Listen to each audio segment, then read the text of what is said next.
We're going to look at everything. Both sides are identical in the fact that there is a dust shield brake caliper bracket, an axle shaft, a rotor hub, seal bearings, bearing, spindle nut, lock nut, spindle nut, inner and outer, drive gear, cap, spindle. And this is a drive gear spacer. So we got 5 nuts for the spindle bolts and 1 screw bolt for the dust shield to attach to the hub. You got a hub. So all these components are exactly the same on the other side. So I have looked, wiggled, felt. The U-joint in this axle shaft is perfectly fine. I mean, it's all rusted because it's old, but there's no movement, there's no flop, there's nothing. It's perfectly fine. The bearings have no play in them as far as wear. I mean, there's no excessive wear, play movement of any kind. There's no scoring. I will be completely cleaning all of this stuff just like to look like that, and then hand packing the grease back into the bearings. I'll pull this seal off of here and repack the bearing in there.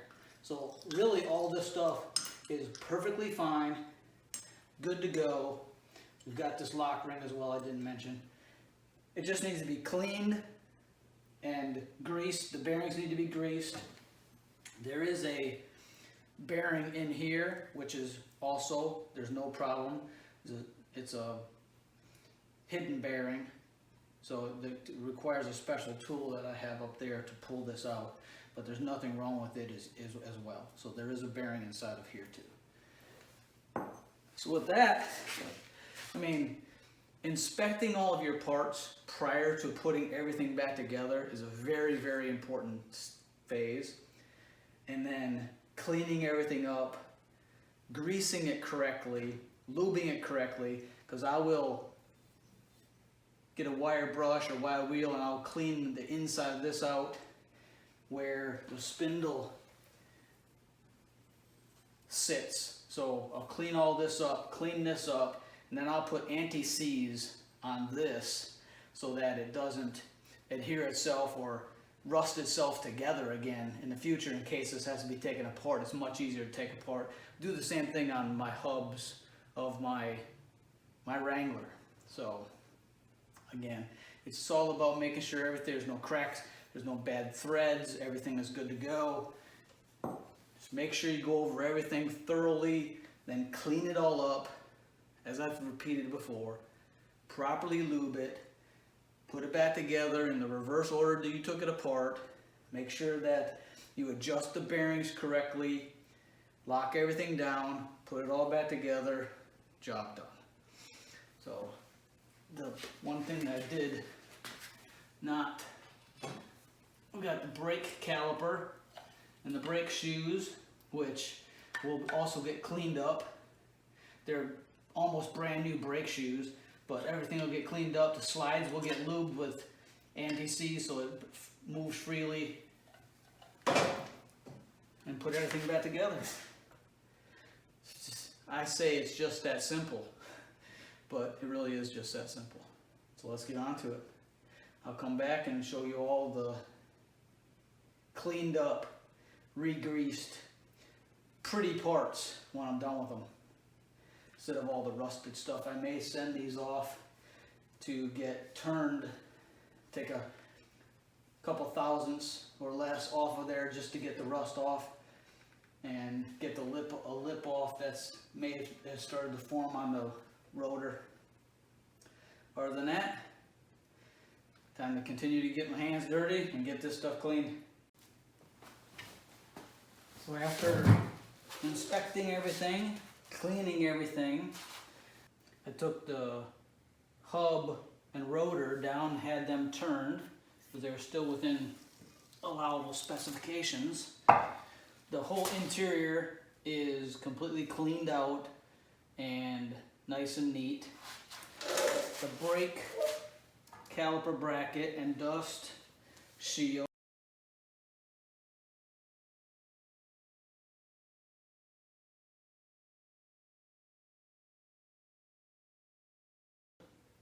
I wire brushed and wire wheeled and cleaned up real nice, and then painted it so that it would look all pretty and resist rust. I took the spindle over to the not the grinder, but the wire wheel, and cleaned it all up and picked out all the dirt and everything so it will slide back into the steering knuckle easily. Cleaned all the bearing surfaces so it's all nice and neat and tidy.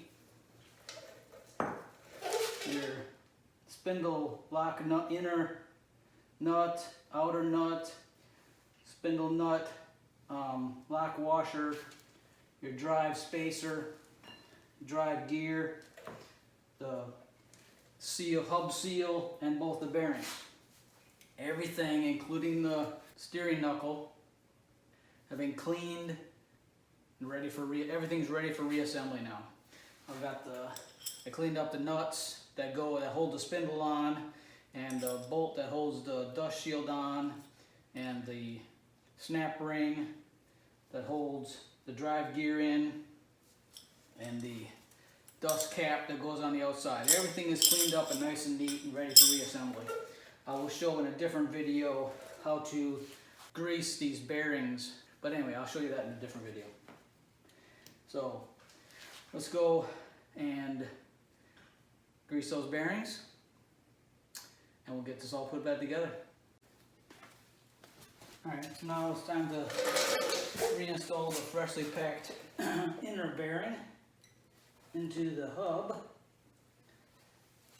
and we are literally just going to drop it in. Grab the seal, place the seal on the mounting surface, and tap it in. Normally don't go in that easy, so we got lucky. Put a large amount of grease on the other side of the bearing. So you take it and you wipe it on the other side of the bearing, all in that void, so that when the spindle goes through, and the grease will be right here. As the rotor spins and the bearings spin, it will draw the grease from in here and keep the bearings greased. At least that's the theory.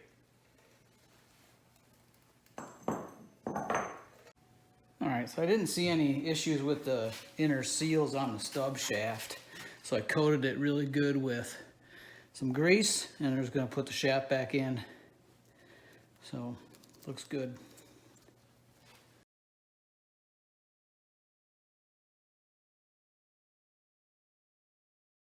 Since I have the cover off of the diff still, I can see that it's seated in the carrier as it's supposed to be.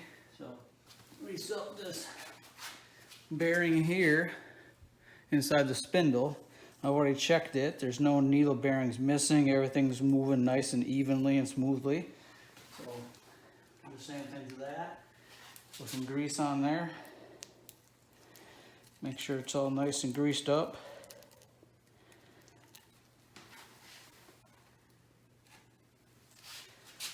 Some grease on the outside of here. Can't have too much grease. Well, you can, just don't get it all over your brakes.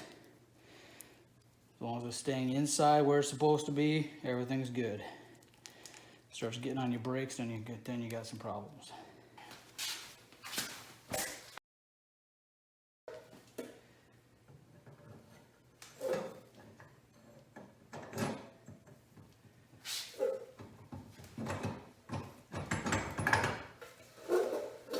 Slid in there very, very nicely, since I cleaned all the mating surfaces up, so it's actually flush already, which is awesome. Now we can put the brake caliper mounting bracket and dust shield on. And now we can crank these down. It's easy to tell which direction it goes because the dust shield bolt is right here and it's right there. So it's easy to line up. Just like that.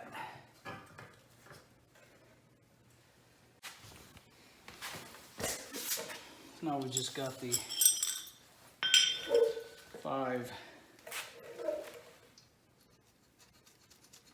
6 actually. There's 6 nuts that hold this dust shield, brake bracket, and spindle all to the steering knuckle. I'm just going to start these, ratchet them on. But I want to get them started first so I don't cross thread anything.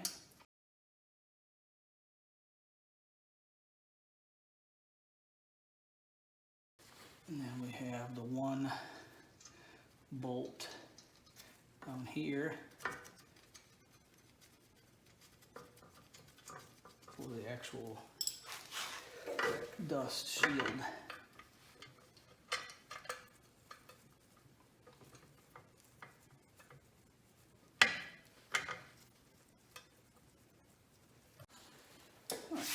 So the nuts are 9/16, and that one little bolt over there is 3/8.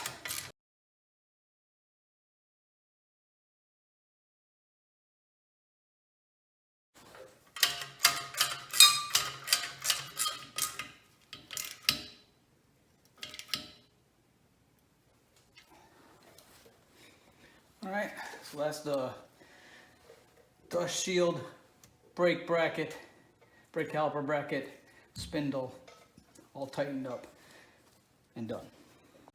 Okay, since once I put the hub and rotor on, you're not going to be able to see. I'll only be able to explain it to you, so I'm going to show you. After the hub and inner bearing go on, slide the outer bearing in, and then there are 2 lock nuts. You can tell the difference from the inner lock nut. It has this guide pin on it. Well, that's going to be facing outward, and you're going to, with the 4-point socket, you'll be able to much easier turn this down and tight. And what you'll do is, I'll explain later when I adjust it. I'll explain what's going on. What's going on inside is the bearing is going against the race and it's going to hold the hub. So this guide pin right here, now that this the inner lock nut is on, you slide the guide pin or the locking washer on, and if everything is done correctly, it will slide into one of these holes here, like it just did. So it slides in, and then you put the outer lock nut on, and you crank it down to anywhere from 80, which that's what the manual that I have says, 80 foot-pounds, but I've watched various videos and people go all the way up to apparently 160 foot-pounds. Why, I don't know. So 80 is what my manual says for 87 Grand Wagoneer spindle nut. So I will torque this down to 80. There you have it. But that's what it looks like on the inside. You won't be able to see that once I put the hub on because it's all covered. But this is what is going on inside when I'll be adjusting the bearing tension. So we're ready to put the hub on, hub and rotor assembly on.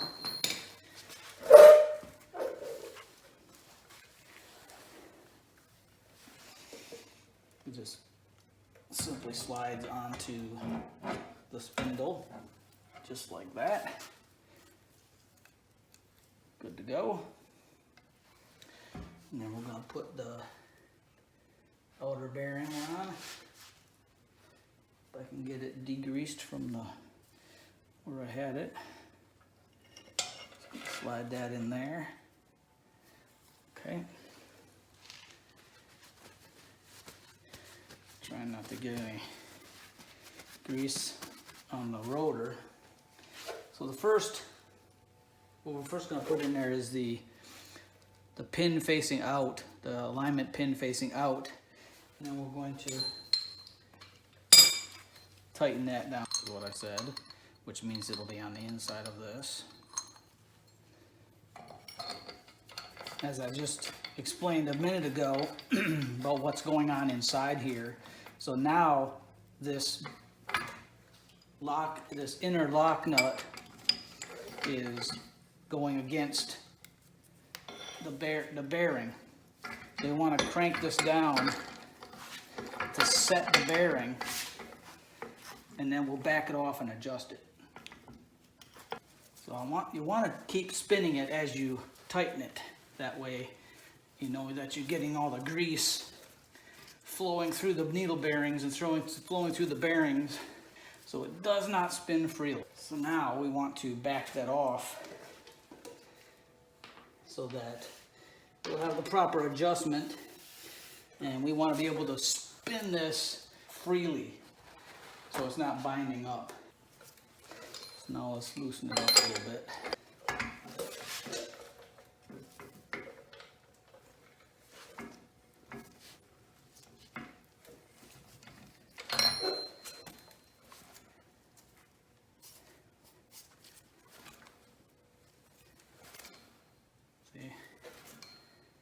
That spins pretty good. I'd rather have it too loose. There's still no play, so it's not loose as far as that goes. But you would rather have it spinning much freer than binding up and wearing out the bearings quickly. So that spins pretty good to me. I've done plenty of CJ7 and CJ5 brakes and hubs, so all good. Next is we're going to put on the lock washer, which should, if everything's good to go, slide into the groove, the key slot, and then onto that pin. We get a pin. There we go. And now we got the pin aligned. Put it on here.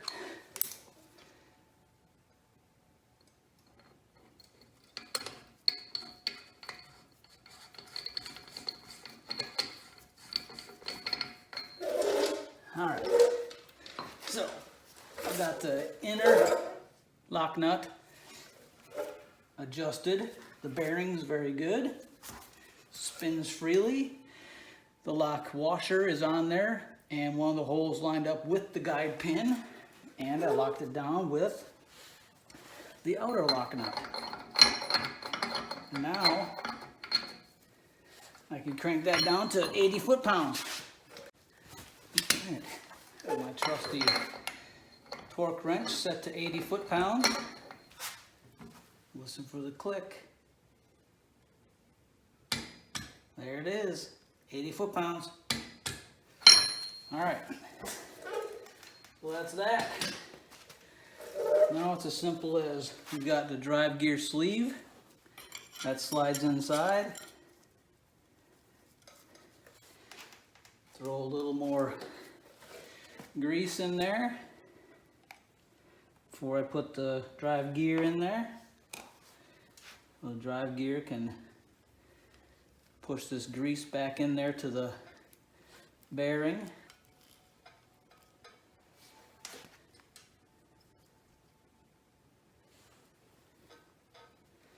And I can tell which way it goes in because the edge of this has a nice clean line where this does not. So this has been riding against the drive gear sleeve.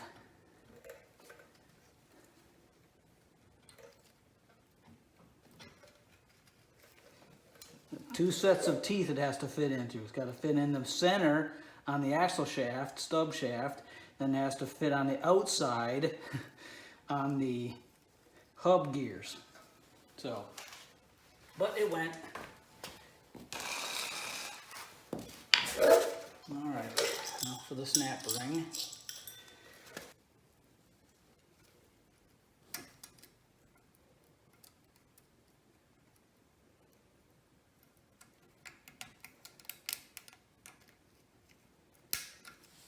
Okay, make sure it's drops in there. There we go, dropped into its slot. And we're ready to go. So that's the hub assembled. Let's wipe the excess grease off. Hub bearings packed, hub assembled, drive gear and everything put back in.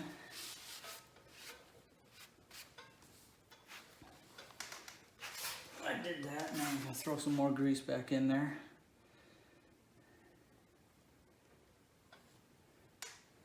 Why not? All on the inside.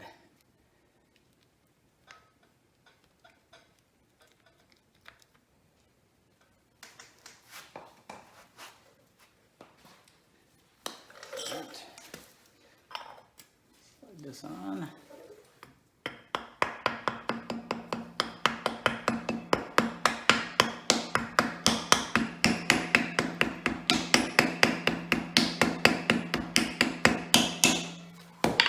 It. Okay, so the last step is we're going to put the brake caliper back on the rotor, and I've lubed these up with some anti-seize. A little goes a long way. So just want to slide this down and over.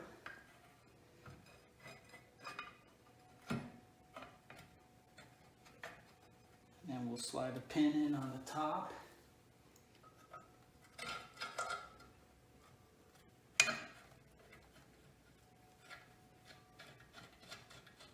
Just like that. There's also a guide area here that I also put anti-seize on. So now we can slide the pin in on the bottom. A lot of moving parts, but it's back in. And that is a 3/8 Allen head, hex head.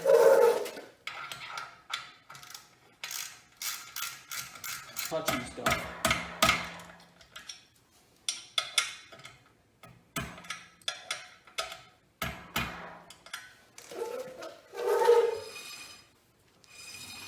All right. So there you have it. One completed hub assembly, bearings repacked, everything cleaned out. I'm sure there's easier and simpler and more effective ways of doing things, so and people will leave them in my comments, which is just fine with me. I like to learn just as much as everybody else does. So until next time, stay safe out there.